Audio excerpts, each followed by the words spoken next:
আসসালামু আলাইকুম প্রিয় দর্শক এবং শ্রোতা। আমি ডাক্তার মোহাম্মদ আসিফুল আমিন। আমি নবজাতক ও শিশু রোগ বিশেষজ্ঞ হিসেবে কাজ করছি। আমি আছি আপনাদের সাথে একটি বিষয় নিয়ে আলাপ করার জন্য। আজকে আমি যে বিষয় নিয়ে আলাপ করব সেই বিষয়টি হচ্ছে যে বাচ্চাদের কেন স্ক্যাবিস সহজে ভালো হচ্ছে না।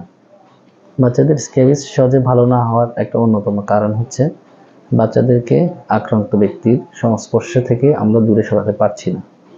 আক্রান্ত ব্যক্তি যদি বাচ্চাকে কোলে নিয়ে থাকে তাহলে দেখা যায় বাচ্চা একটু ইমপ্রুভ হলেও আক্রান্ত ব্যক্তির কারণে আবার দেখা যাচ্ছে বাচ্চার রিইনফেকশন হচ্ছে।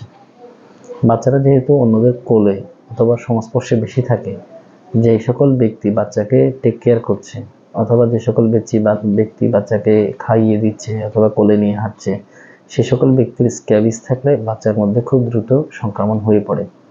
যে সকল বাচ্চা স্কুল গোয়িং অথবা মাদ্রাসা গোয়িং, সে সকল বাচ্চা আক্রান্ত কোনো শিশুর সংস্পর্শে থাকলে ওদের মধ্যেও এটা হয়ে পড়ছে।